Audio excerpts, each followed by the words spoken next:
हक बोलू दोनों बाता भल एता नर ने उतरे नहीं आठो पोर यमल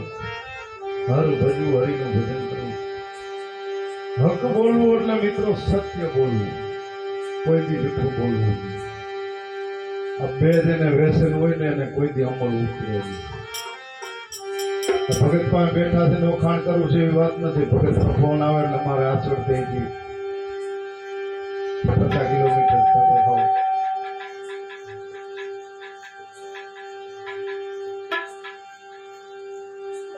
કારણ કે ભાવ છે ને ભજન તો ઠીક ચાલુ જ છે થાય તેવો મતલબ નથી પણ ભાવ વસ્તુ મહાન છે ભાવ નથી પડતો પૈસા દેતા ભાવ ન મળે પ્રેમ ના પાવે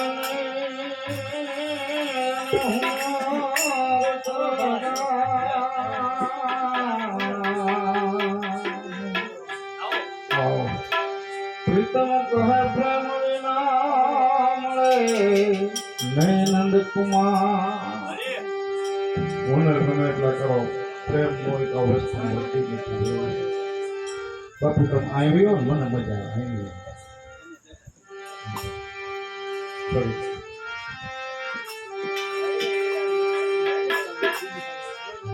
જલહે મોહી રાજ ગણી ચરિત્ર રઘુપતિ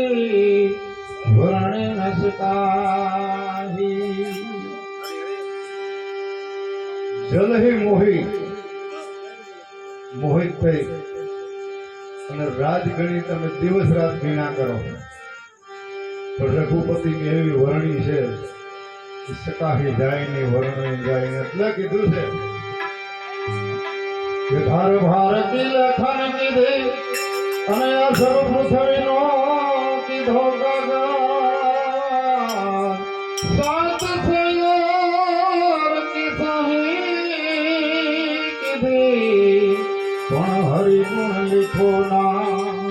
जाय हो हरि गुण लिखो ना जाय 18 बार વનરાયની તમે લેખન કરો અને પૃથ્વી જેવડો કાગળ કરો सात छाया ની છાય કરો પણ તુલસીદાસ કહે છે કે હરિનું ગુણ છે એનું વર્ણન ખૂટે નહીં વાપરતા રવિ સુમાન સહુધન ખૂટી જાય અવિધાય વસ્તુ છે મા જગદંબાની જેમ વાપરો એમ ડબલ થાય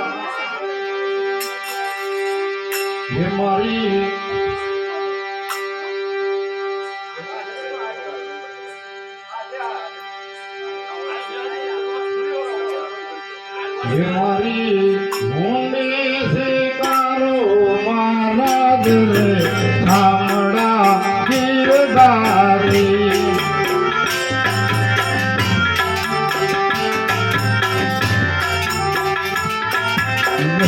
मारी मुंडे से कारो महाराज रे थामड़ा गिरदारी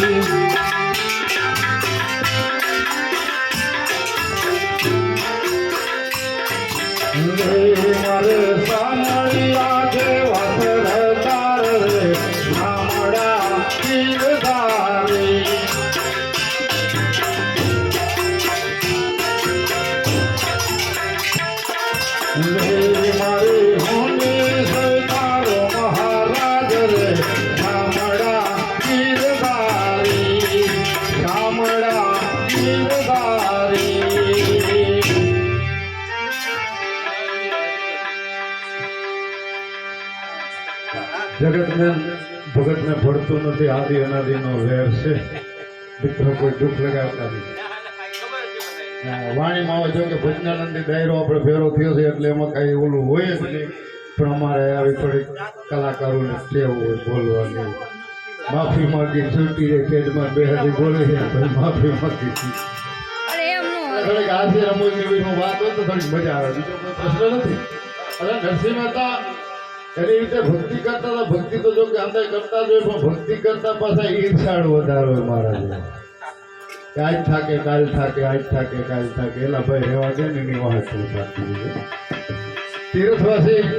નીકળે છે, દ્વારકાની જાત્રાએ જાય છે અને સાધુ સંતોનો સ્વભાવ કેવા હોય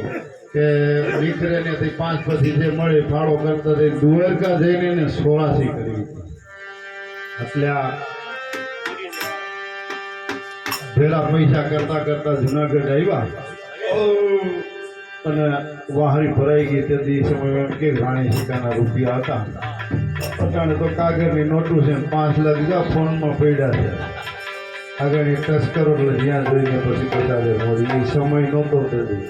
એમ કહેતા કહીતા કે વાહરી કઈ બાંધતાની વજન ઉપાડી જતા ને એમાં કોઈ મારા જેવા ડાકુ ભૂટકે તો પાછળ લૂંટી લે એટલે બીક હોય એટલે ઓલાને એમ થયું કે આપણે પૈસા થોડાક વધારે મૂડી થઈ ગઈ છે અને કોઈક એવો સારો વેપારી હોય તો જમા કરી દઈએ એટલે બધું આપણને મળી જાય એટલે ગામમાં જઈને પૂછે મારા જેવા નવરા બેન સોરે બેઠા છે કે ભાઈ કોઈ એવો ગમે શેઠ છે તમારે થોડી મૂડી જમા કરાવી અરે કે હા અમારે ઓલો નરસિંહ ભગત છે ને કે એના દેશ વિદેશમાં એના હુંડિયામણ હાલે છે કે તમારે હશે એટલી મૂડી હશે મૂકી હા કઈ બાજુ ગાયઠિયા શેરીએ તમે આવેલા જાવ હા હવે શેરી ગોતી નાકા ગોઈતા નહીં તો ત્યાં ગયા તો ખરા તો આને વર્ણન કર્યું હતું મેં લુકાઈ નંબર વાહિલા બઢારમાં નડિયાના વર્ણ આગલા બઢારમાં લભરાઈને આવું બધું કામ હતું હવે આપણે જેવા 5 પછી ભગતડા બેઠા બેઠા ભજન કરતા હતા અને ફરતા ઓલા હું જેમ ભારી બાંધીને આવું ચોપડાને ભજન ને કીર્તન ને દુઆ ને ગરબા લખી ખાના ભીડા તો નજર કરી આ ચોપડા તો પીડા છે હામ થાય વાંધો નથી કઈ એવું છે પણ હવે આમાં થોડો જોખમ તો ઊભો થયો છે એટલે કાંઈ વાંધો નહીં ભજન કીર્તન ચાલુ હતા એટલે ડાયરા ભેળા ડાયરા બે ગયા બરોબર એ મારી હોલી શિકારો મારા દરે